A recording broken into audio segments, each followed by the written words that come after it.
안녕하세요. 여러분의 은행 가는 시간을 저금해드리는 뱅델입니다.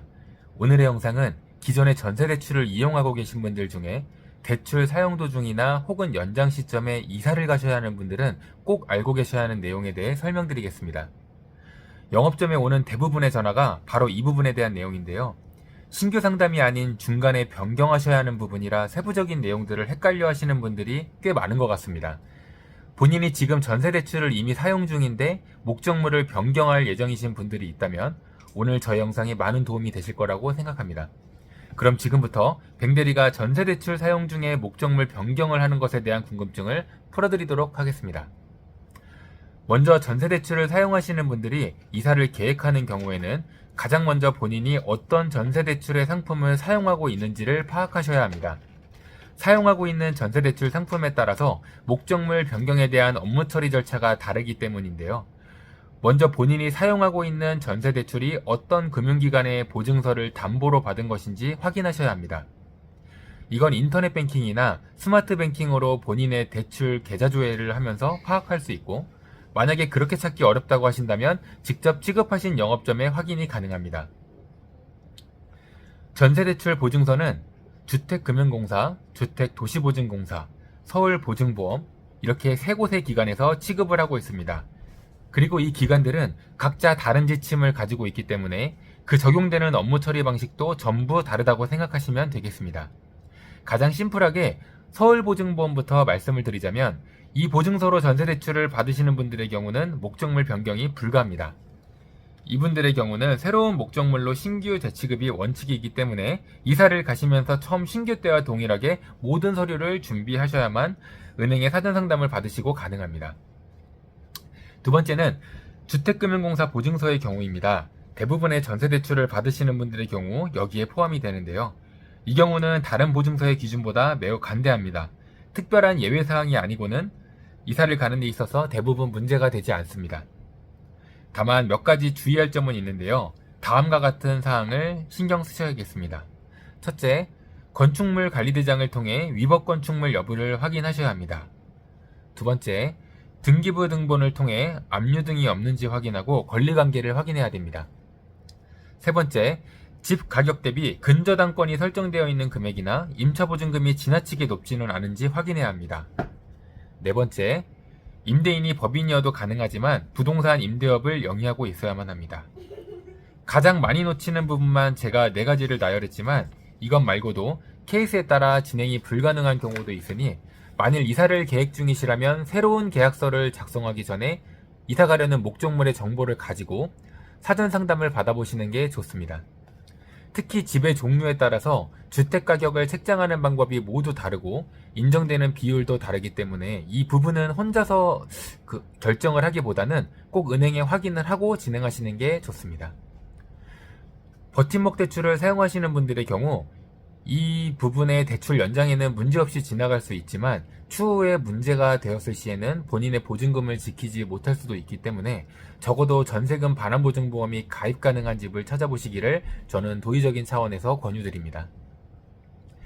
만일 이런 과정 없이 본인이 이미 이사까지 다 한 상태라고 하신다면 새로운 집 임대차 계약서의 확정일자를 받아서 전입한 주민등록 등본과 함께 신분증을 가지고 가까운 영업점에 방문하시면 되겠습니다. 세 번째는 허그보증서의 경우입니다. 허그보증서의 경우는 몇 년 전만 하더라도 대출 기간 중에는 아예 목적물을 변경하는 것 자체가 불가능했습니다. 하지만 지금은 목적물 변경도 가능합니다. 가장 대표적인 상품이 중기청 100%로 대출을 받으신 분들인데요. 이 밖에도 신혼부부 버팀목 허그대출, 청년 버팀목 허그대출을 받으신 분들의 경우 목적물을 변경할 때는 기간 연장 혹은 신규로 대환, 이 2가지 중에 하나를 선택해서 업무 처리가 가능해졌습니다. 특이한 사항으로는 기존의 보증서를 허그로 사용하시던 분들도 이 HF, 주택금융공사로 교체가 발급이 가능해졌지만 이럴 경우에는 2가지 옵션 중에 기간 연장이 아닌 신규 대안으로만 진행하셔야 합니다. 그리고 이렇게 목적물을 바꾸면서 대안을 하는 경우에는 자산심사랑 자격심사 등을 별도로 따로 진행하지는 않습니다. 다만 여기서 가장 중요한 건 이 경우도 새로 변경되는 목적물이 반환보증보험에 가입 가능한 물건이어야만 한다는 점입니다. 임대인이 법인이어도 안되고 주택 가격 대비 근저당권이나 임차보증금 비율이 너무 높아도 아예 대출 연장이나 실행 자체가 불가능해집니다. 그렇기 때문에 허그를 사용하시는 분들 중에 목적물을 변경할 예정이 있는 분들이라면 미리 대출 만기 한 달 이상을 꼭 남기고 사전에 이사가려는 목적물과 임대인의 정보 등을 지참하여 은행의 사전 상담을 받으시길 추천드립니다. 그냥 덜컥 계약을 해버리고 은행에 통보를 하시는 분들도 간혹 있는데 이럴 경우 연장도 안 되고 기존 사용하던 대출을 전부 상환해야만 하는 곤란한 상황이 될 수도 있습니다. 이렇게 본인이 가입한 대출 상품의 보증서에 따라 목적물을 변경할 때 어떻게 준비를 하셔야 하는지에 대해 알려드렸는데요. 오늘 추가로 한 가지 더 중요한 내용을 알려드리자면 가장 많이 전화 문의를 주시는 내용 중 한 가지가 임차보증금을 어떤 방식으로 돌려받아야 되는지에 대한 문의입니다. 임대인이 직접 보증금을 돌려주면 되는 건지 은행을 거쳐서 져야 하는지에 대해서 특히 집주인분들이 직접 전화를 주시고는 하는데요. 기준은 단 하나입니다. 처음 대출을 취급할 때 채권 양도 방식으로 하거나 질권 설정 방식으로 했을 경우는 무조건 취급한 은행 영업점을 통해서 반환을 하셔야만 합니다. 이유는 대출 취급 당시 보증금에 대한 채권을 은행이 양도받았기 때문에 이런 방식으로 상환을 하셔야만 하는 겁니다.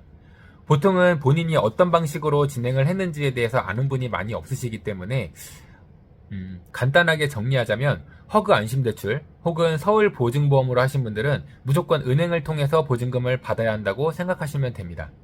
주택금융공사 보증서로 하신 분들의 경우는 대부분 바로 임차인분들에게 보증금을 주시면 되지만 확실하게 확인을 하고 싶으시다면 해당 은행 영업점에 보증금 반환 전 미리 확인을 하시면 알 수가 있습니다. 네, 이렇게 오늘은 전세대출 사용 중에 목적물을 변경하셔야 하는 분들을 위한 내용으로 영상을 준비했습니다. 상황에 따라서 단순한 경우도 많지만 아예 재심사를 하시거나 연장이 불가능한 경우도 있으니 이사 계획이 있으신 분들은 꼭 오늘 영상을 참고하셔서 시행착오를 줄이시길 바라겠습니다. 본 관련된 내용에 있어서 더 도움이 필요하신 분들은 아래 댓글로 상담 내용을 적어주시면 제가 최대한 도와드릴 수 있도록 노력하겠습니다. 오늘 저의 영상이 도움이 되셨다면 구독과 좋아요 부탁드리겠습니다. 감사합니다. 좋은 하루 보내세요.